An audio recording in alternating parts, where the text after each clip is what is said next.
Colleagues, in partnership with the Deutsche Gesellschaft für Nephrologie, the Österreichische Gesellschaft für Nephrologie, and the Société Francophone de Nephrologie, Dialyse et Transplantation, Marcus at Home welcomes Professor Daniel Gale in London, UK, with whom we would like to discuss the effects of rare kidney diseases on kidney failure based upon his homonymous Lancet paper with data from his British RaDaR cohort.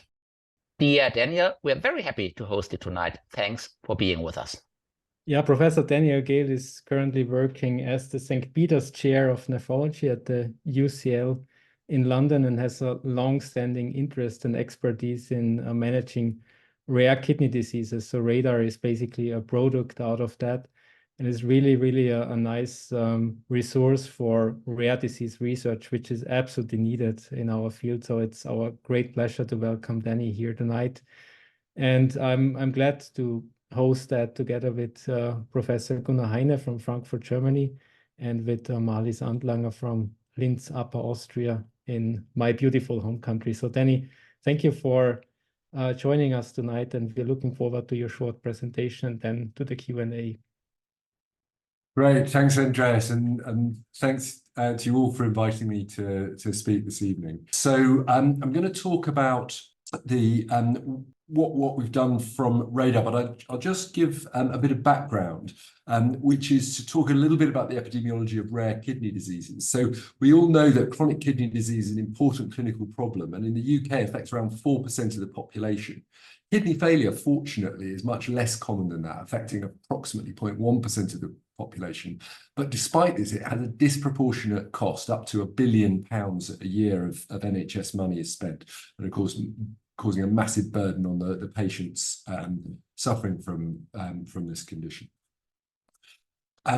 If you look at the causes of kidney failure, so this is UK Renal Registry data. So it's collected on all patients receiving kidney replacement therapy in the UK. And these are shown here for prevalent patients. And what you'll notice is that although rare kidney diseases are uncommon in the general population, so account for less than 10%, probably less than 5% of all the CKD, in fact, they make a major contribution to the burden of kidney failure, with glomerulonephritis being ahead of even diabetes as the single leading category of kidney failure among prevalent patients. And other important rare kidney diseases, including polycystic kidney disease and a variety of individually rare conditions, as well, of course, as unexplained kidney failure, making contributions to the burden of kidney failure in the UK. So the aims of this study were really to understand why patients with rare kidney diseases are overrepresented in the kidney failure population, also to investigate how this unmet medical need can be quantified and also, hopefully, in the longer term, addressed. So RaDaR is the National Registry of Rare Kidney Disease, and it was established by the UK Kidney Association, which is the professional body of kidney doctors and now multi-professional team in the UK. And it now recruits from now 109 hospitals across the country, and every participant has given written informed consent to have their clinical data, past, present and future, collected and analysed for the purposes of research. RaDaR builds on the informatics links established by the Renal Registry, which collects the laboratory data for dialysis and transplant quality assurance. And this has allowed us to gather retrospective data back in some cases to the 1980s, depending on how long various hospital lab systems have been in existence. And it's now recruited over 30,000 patients, making it the largest rare renal disease registry worldwide. We're extremely grateful to the support of the Medical Research Council and Kidney Research UK and Kidney Care UK, who provided the original funding to set up this initiative back in 2010. We recruit into what we call rare disease groups, which are essentially categories of rare kidney diseases. Each rare disease group has clinicians, patients and scientists involved. And we also have a website, rarerenal.org, which you're very welcome to look at, which has got various information for both clinicians and patients about rare kidney diseases. And on the right, I'm showing you a map of recruitment standardized per 100,000 population, showing that there's broad coverage right across the country to this RaDaR registry. So in terms of the data I'm going to talk about this evening,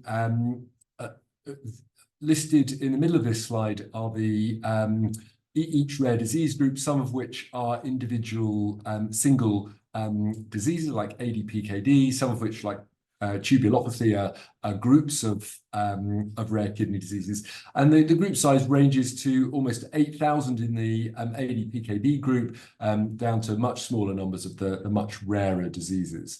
On the right is similar to the previous map, is showing the centres that do the recruitment, and how the size of each centre is proportional to the number of patients, and it maps very well to the population centres in the UK.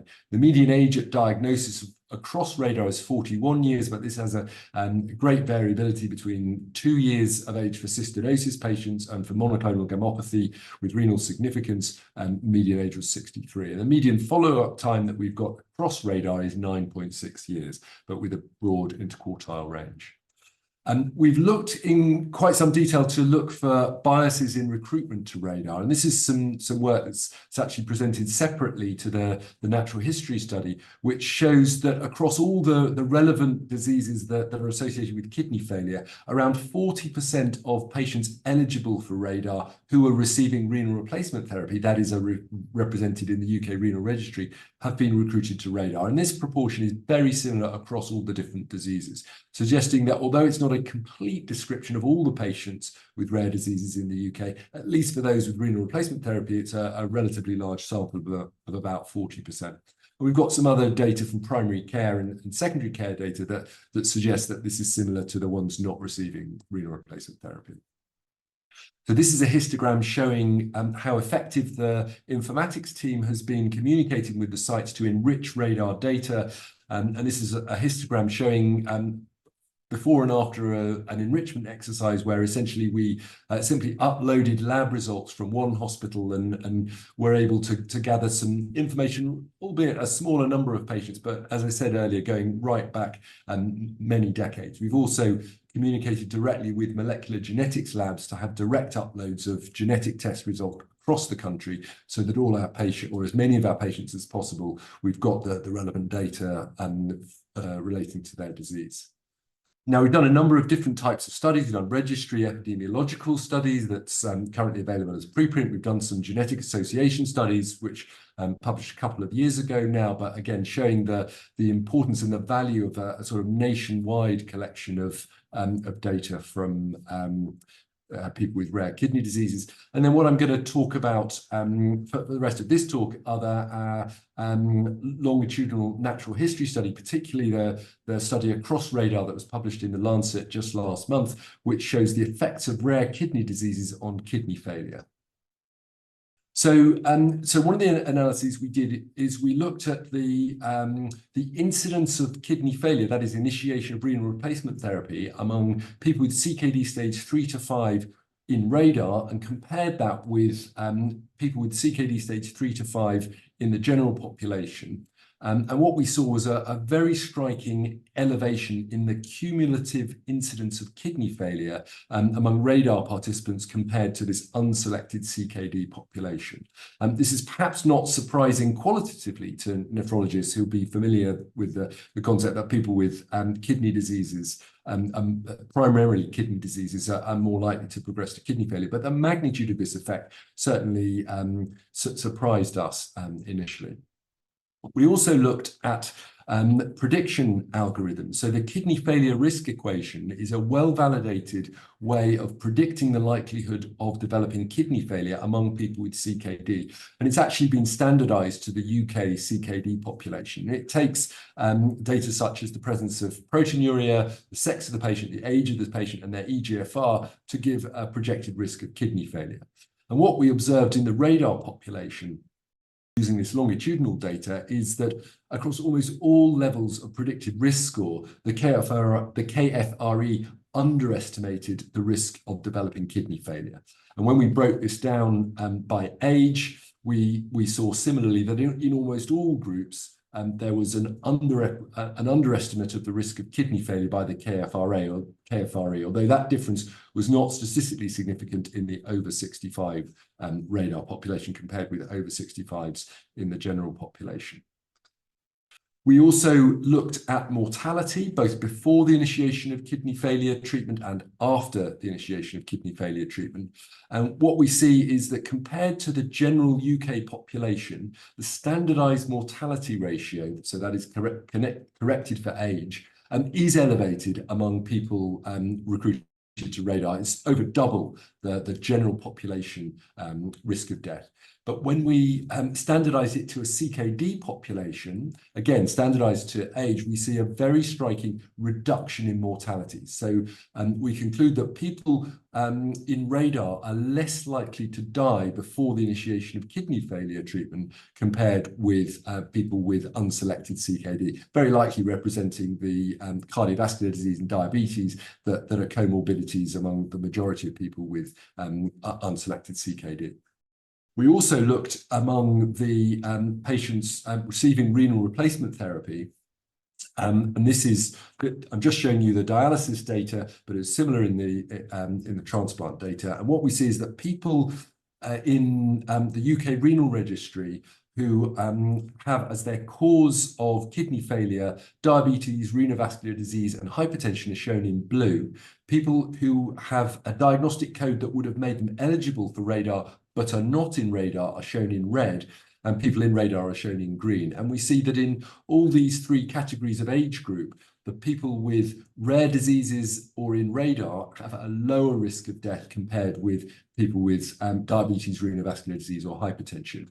And that difference was much smaller in the over 60s group. And in fact, we do see a little bit of evidence of survivor bias where people who are recruited to RaDaR actually more have an improved survival compared with those eligible and not recruited, although we don't see evidence of that particular bias in those other age groups. But again, this suggests that people with rare kidney diseases are less likely to die even after the initiation of treatment for kidney failure compared with more general CKD population. So we could also look at renal survival from diagnosis by rare disease. So this is survival without the need for treatment for kidney failure. And I'm showing you the glomerular diseases here. And what you can see is that that there's a very broad spectrum of age, median age at initiation of kidney failure with, median time to the initiation of kidney failure shown here with sort of 20 to 30 years in some groups for which there are a well-established treatment.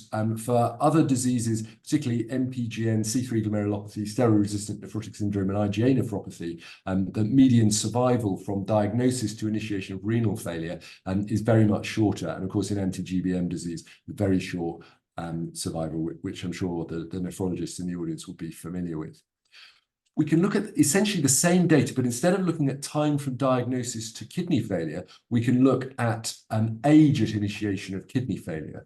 And what we see here is that kidney failure treatment tends to be initiated on average much later in life in ANCA-associated vasculitis, other vasculitides, and membranous nephropathy, and rather earlier in life in these other diseases, the same ones that have a short duration between diagnosis and kidney failure, reflecting firstly the earlier onset in terms of the age and onset of these diseases, but also the lack of highly effective treatments. And I'll just draw your attention to the really quite large numbers of patients contributing even out to many decades in this particular analysis. Now, and this, of course, identifies a significant area of unmet medical need with this population of people needing, half of them needing kidney failure treatment well before they reach late adulthood.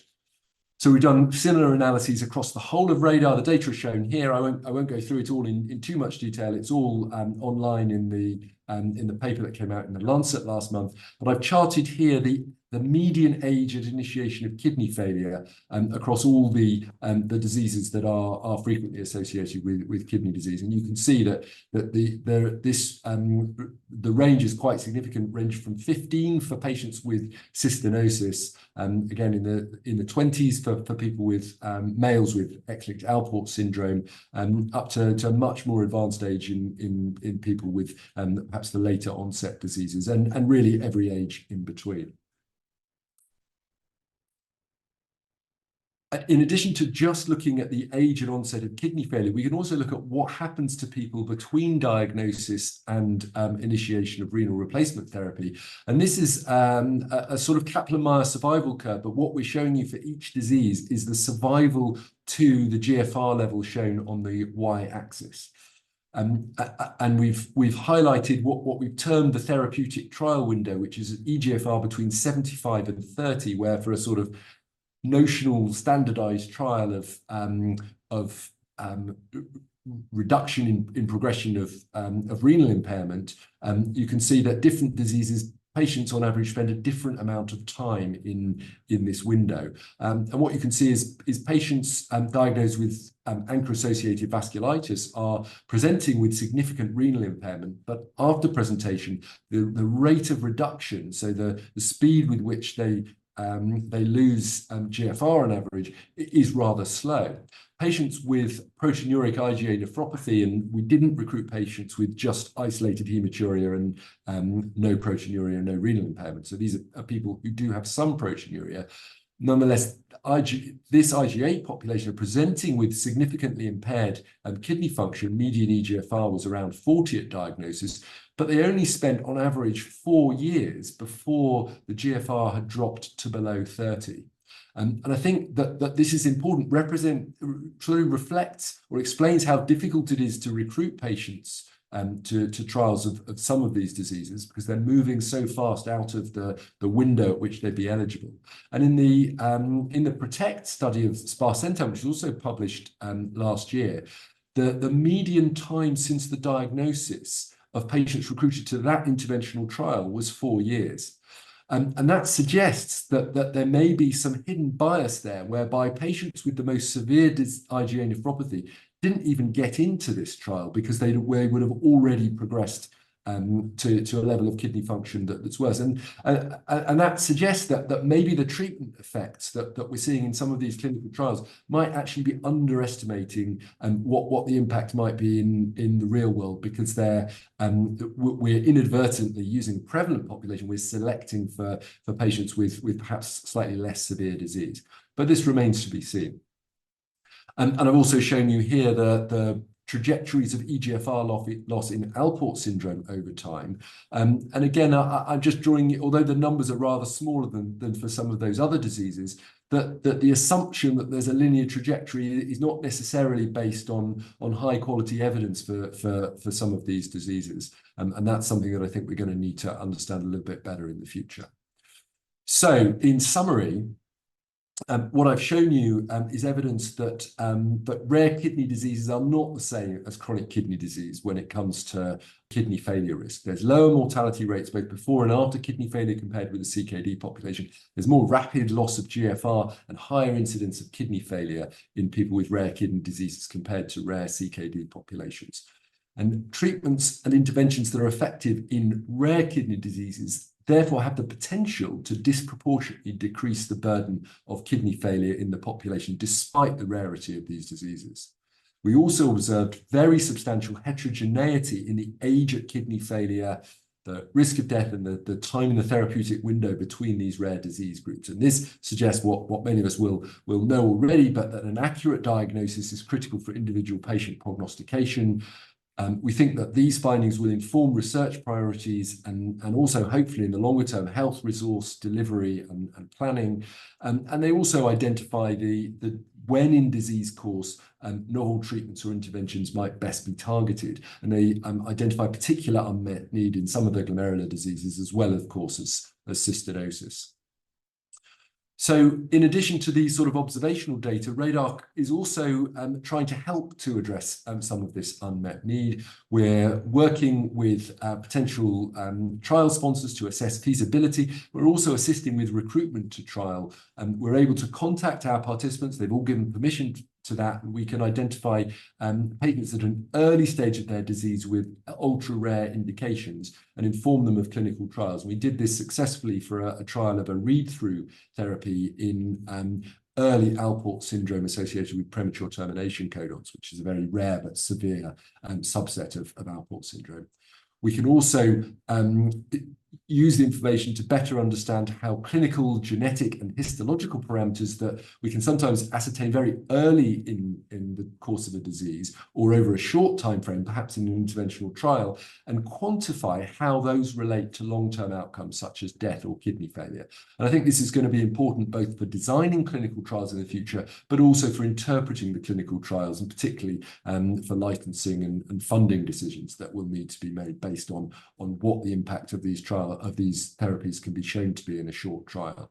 We're also working hard to gather patient-reported experience measures to better understand how each and all the rare kidney diseases affect not only how patients' kidneys survive, but also how they feel and how they function. So the take-home messages are rare kidney diseases, not just CKD, are the key driver for kidney failure, at least in the UK population. Precise and timely diagnosis of these diseases is potentially critical. There are numerous treatments in advanced stages of clinical development, and this could addressing this need could have a major positive impact both on patients' lives, but also healthcare resource utilization if we can deliver them to patients effectively.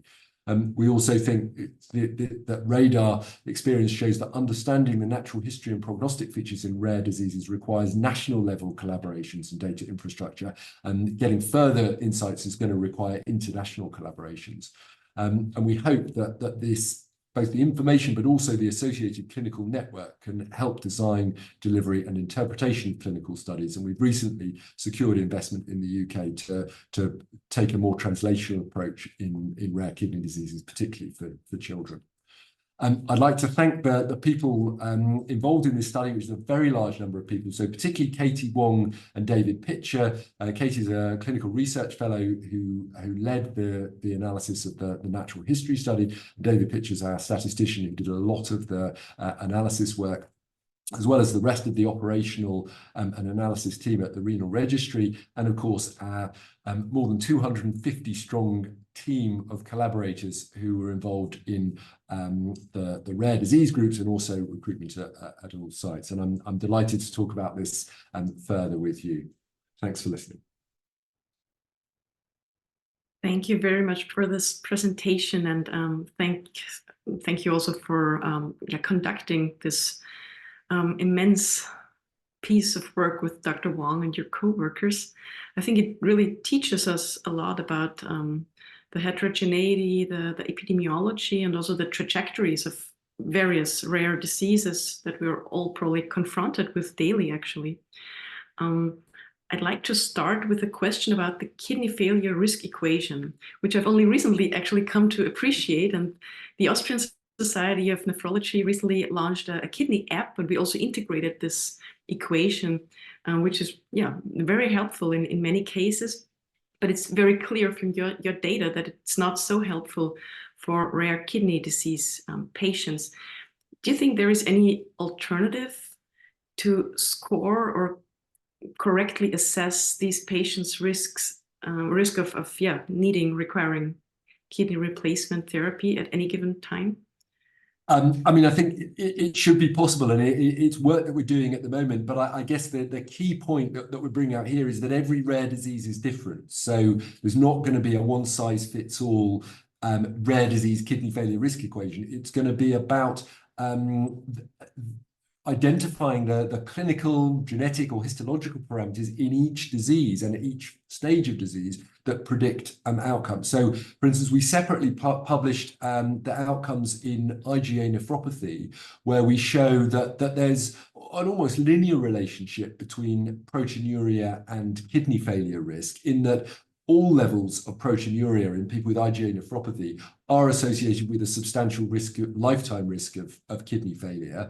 But the greater the proteinuria, the greater the risk. So that there probably is a quantifiable association. In C3 glomerulopathy and immune complex MPGN, we've recently released a preprint where we did a similar analysis to the IgA population, much smaller numbers. And there we found, actually to my surprise at least, that there's a critical threshold whereby the association with kidney failure risk over 20 years, there's no association with proteinuria level at diagnosis, but a proteinuria level at 1 year is very strongly associated with kidney failure risk, in that those patients whose proteinuria level was less than 1 gram per day had an almost 8-fold reduced risk of kidney failure over 20 years, which is really a very strong effect, much stronger than perhaps I was expecting. And that may reflect that this is a disease that can relapse and remit, and those patients who go into remission, that remission can be sustained for long periods. But I think we've got a lot of work to do in terms of the kind of correlative observational data, but also the mechanistic data to really understand those associations. And of course, as treatments advance, the value of these sorts of predictions is going to change. So would you think we will probably in the future have several risk equations for the more frequent rare diseases like IgA nephropathy, for example? Yeah, I mean, they're that rare. Exactly. So in IgA nephropathy, there are already reasonably good prognostic markers that we can use. Whether there's a simple app or not, I don't know in all populations, but certainly, yeah, in some IgA populations there is a risk prediction tool, and I think that does perform quite well. But the key thing is that's not the same as the CKD kidney failure risk equation. And thank you also for making the point about the PROTECT study and inclusion in IgA trials overall. I think that's very important actually to consider, as there is currently also a lot of noise about IgA treatment. Yeah, indeed, it is. It's always been challenging to get patients into IgA trials. I particularly liked the slopes you're projecting, showing that not all of these diseases have the same progression tendency, but for some of them, it's exceeding, as you mentioned, what we do expect in the CKD population. I think this is really important to illustrate that. And also, just mentioning how long an individual patient is in the trial window is important, because we are rolling out these expensive therapies, to all kind of patients, but most of them are actually not fitting into the patients we recruited into this clinical trial. So I think this is such an important point you're making with this paper. Yeah, thank you. I mean, we wanted to get that information out partly for trial design, because powering a trial and understanding how and when in the disease course to target patients is really important if a trial is going to actually give a meaningful answer. And I've been involved in some trials in Alport syndrome that unfortunately haven't shown a treatment effect. And of course, in that context, it's never possible to be certain the extent to which that's because of the lack of power or because the drug doesn't do anything. And I think the more data we get out there that allows people to really make a robust calculation of the power, the better we'll be able to interpret, particularly the negative trials. So Danny, do you think that, for instance, the IgA nephropathy sub-study you've published in CJs, I think that was incredible, helpful. Do you think that the FDA or EMA will also adjust, for clinical trials, these thresholds like 0.44 gram per day? Yeah, I mean, we're working with international collaborators actually and the FDA in order to try and answer these questions about things like, well, how good is proteinuria? Is that a licensable endpoint? And the missing piece has always been the very long-term outcomes, because clinical trials, particularly in rare diseases, are not going to be big enough to have the kind of endpoint, clinical hard outcome driven endpoint. So they're always going to be reliant on change in GFR slope, or proteinuria, or change in proteinuria. And really, it's very difficult without actually in individual patients being able to look at those potential endpoints and actually what happened in the longer term to really quantify how good a marker those things are. And I think that's the beauty of this kind of very longitudinal lifetime ascertainment of clinical parameters that we've got in RaDaR, that we can look. I mean, clearly it integrates what happened to patients over the last 20 or 30 years in terms of treatment. But I think just for me, seeing that very strong relationship and a threshold effect in C3G is so different to what we'd seen in IgA nephropathy, tells me that we're going to need to know this for each disease before we're actually going to know whether, halving of proteinuria in people with membranous nephropathy, well, what does that really mean in terms of kidney failure risk, which is, of course, what many people are going to be interested particularly when making the funding decisions. And in the UK, NICE has used RaDaR data to answer these particular questions for IgA nephropathy. So you mentioned C3G a lot, and I really, I read a bit of the preprint, and it's amazing because I think it's a huge sample size for these rare diseases. And do you have any idea why these patients fare so bad? So the prognosis was really bad, and also when it comes to transplantation, I think the median time to recurrence to dialysis is 5 years for C3G, and for immune complex MPGN, it's even worse, I think. And that's really something which I think we need to do better then, right? Yeah, I mean, I guess we knew from the age at kidney failure data that the unmet need here is massive. And I guess up to now, there hasn't really been any evidence that any of the kind of immunosuppressive based treatments actually meaningfully impact on clinical outcomes. Clearly, there are we hope adequately powered, but placebo-controlled trials of alternative pathway inhibitors, which I think really exciting. Clearly, we don't know what those are going to show, but we hope they're going to report imminently. But again, those trials are very short term. You're talking 6 or 12 months to get the primary endpoint. The primary endpoint, of course, is proteinuria, I think, for both of the ones that I'm expecting to see the reports of. So knowing how changes in proteinuria over that sort of time window, how is that really likely to impact on kidney failure? I mean, obviously, we'll have to wait until it actually happens in the real world. But I think the RaDaR data allows us at least to say, well, in those patients in whom the disease switched off for whatever reason and the proteinuria dropped, these were the outcomes. I think that does give us a bit of confidence that some of those surrogate endpoints are going to be clinically meaningful in the long term.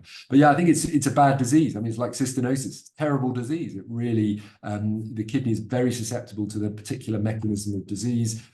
Outcomes are terrible. Need for highly effective transformative treatment is substantial. And I guess, I'm a big fan of SGLT2 inhibitors. I think they do a lot of good. They will delay kidney failure in a very large proportion of patients, particularly proteinuria kidney disease. But are they going to really change the kind of life course? In other words, are they going to stop people from needing treatment for kidney failure? Probably not, particularly in the younger onset kidney failure glomerular diseases that we see in RaDaR. So yes, an advance, but we need much more effective treatments, I think. Are you planning to do these analysis within RaDaR? So you have the data from the last 10 years or so, and now we have 2 or 3 new options for renal protection, surely mainly tested in hypertensive and diabetic nephropathy.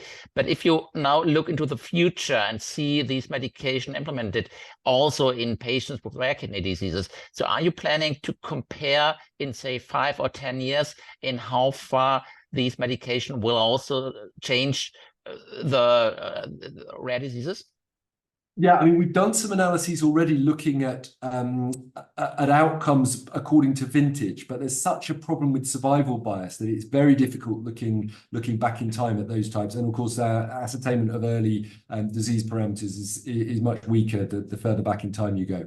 We picked the data cut for the Lancet paper to be before the large CKD Flozin trials had reported, so that it wasn't in widespread use. And we've got the data with very small numbers of patients in the contributing data in this paper were receiving Flozin. Of course, subsequently, very large numbers of patients, particularly in IgA nephropathy, Alport syndrome, have now been started on those therapies.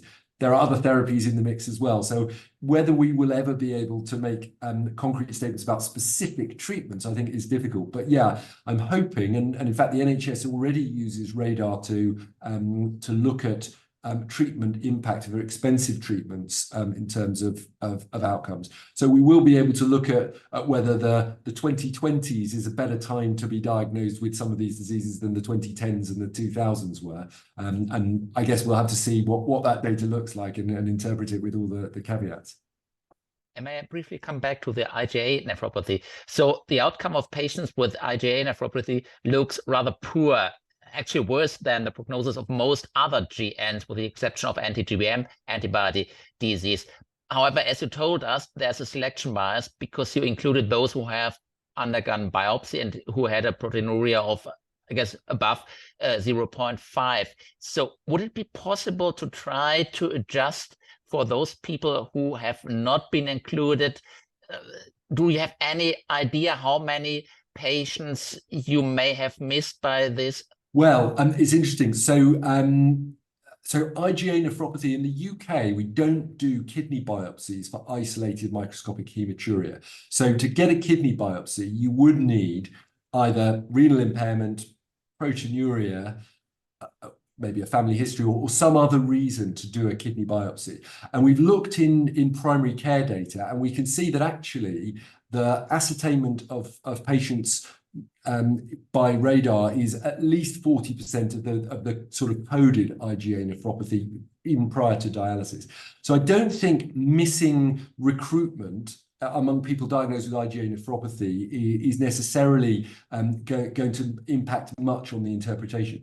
In terms of the group of people who have IgA nephropathy and isolated microscopic hematuria, well, a while ago, working with Richard Oram in Exeter, we did a genetic study in UK Biobank where we looked for the genetic risk factors for IgA nephropathy using a genetic risk score. And what we see is that in the 20,000 people in UK biobanks, this is 500,000 ostensibly healthy UK adults. In 20,000 of them, there's microscopic hematuria, and their risk of, or their genetic risk factors for IgA nephropathy are overrepresented in that group compared with the 400,000 people who don't have hematuria in UK Biobank. And the magnitude of that increase in genetic risk of IgA nephropathy suggests that around 20% of the or could be explained by around 20% of the microscopic hematurics in the UK population actually having undiagnosed IgA nephropathy.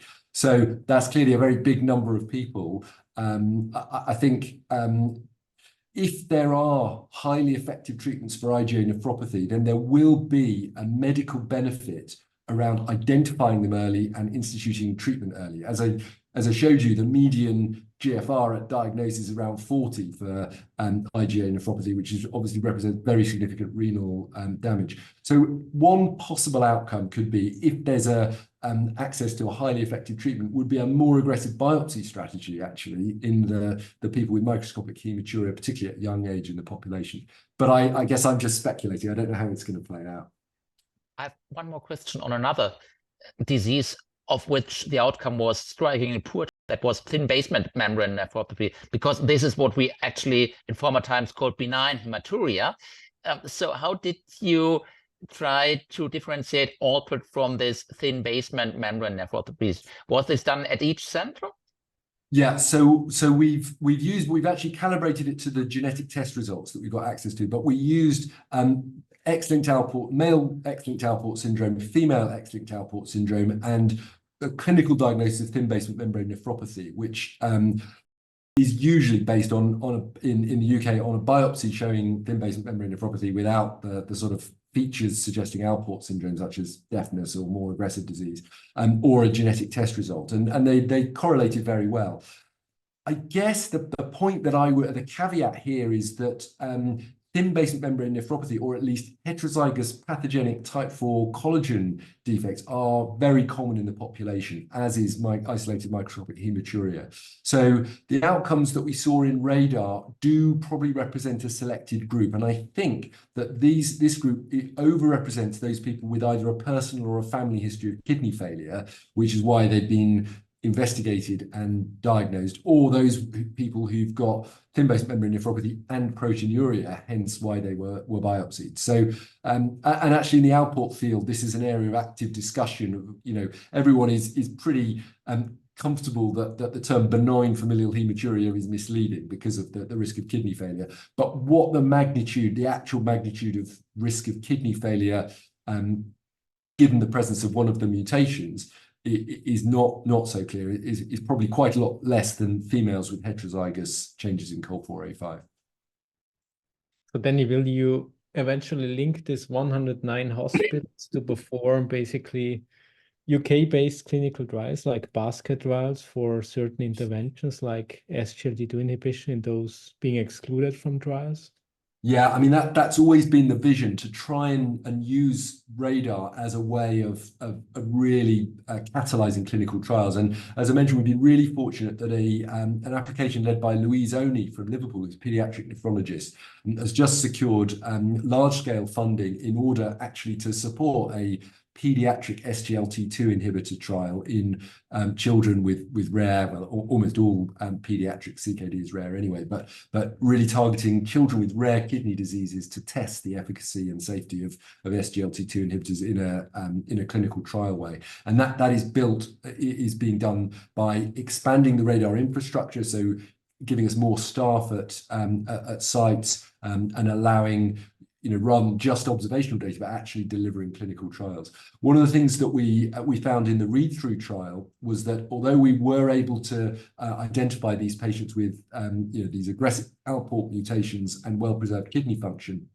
in fact, it was trial capacity that limited the recruitment to that trial, not identifying the patients. So there are lots of barriers between where we are now and where we want to be, which is effective cures for all of these rare kidney diseases. And we just have to address each barrier as we identify it.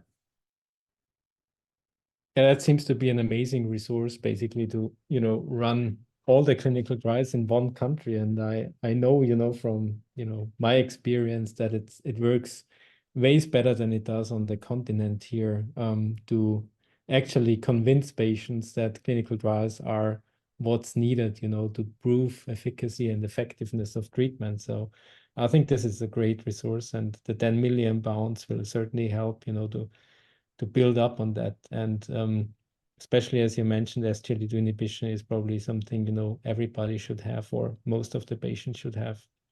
Yeah, it'll be really good to get some good quality data about that. And I'm really pleased to be able to present these findings to this audience, because I really think the future is much broader than the UK. I mean, there are some diseases that, yeah, a national study really well organized, we probably could recruit enough patients to, but there are some diseases, I mean, cystinosis, the unmet need there is tremendous, but it's so rare that I don't really think that we're likely to be able to do everything in the UK. And we really need the similar infrastructure in as many countries as we can. Of course, every country is different and has different challenges around setting something like this up.